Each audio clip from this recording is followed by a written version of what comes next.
Okay, so I'm going to do my best to explain what's going on with KVHS in just a few minutes. This concise explanation is going to focus on two main components that are often mentioned interchangeably, which they should not be because they are very different things. And it's imperative to understand that in order to understand the situation.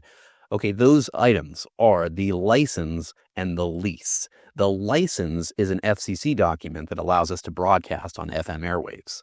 The lease is a property lease. We pay a landlord. That landlord is American Tower Company, and they own a hill with a tower on it that sits just to the north of Highway 4 and allows us to get our antenna up high on that tower so that it can broadcast throughout the coverage area. Now, back to the license, it is a non-commercial educational license. That means it's intended for educational purposes and specifically not for commercial purposes. The current licensee is Mount Diablo Unified School District.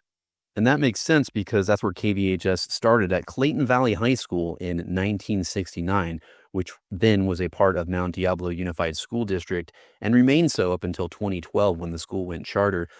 Throughout that whole time, KVHS was a student-operated vehicle of education for the student body.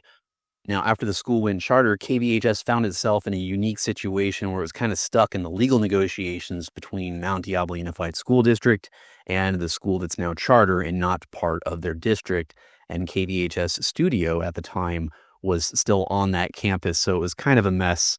And it stayed that way up until last year when we got the final equipment out of there and actually moved it over to the leased property just north of Highway 4.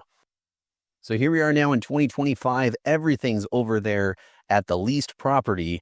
Unfortunately, the lease runs out this June 30th, and it is a 5-year lease. So $2,800 a month in 5-year terms is a $170,000 commitment, and that is not a commitment that Mount Diablo Unified School District is eager to make or willing to make. So instead, they are making the license available for $1 to any interested government entity that wants to take it on and either renew the lease or find a new broadcasting site. Does that make sense?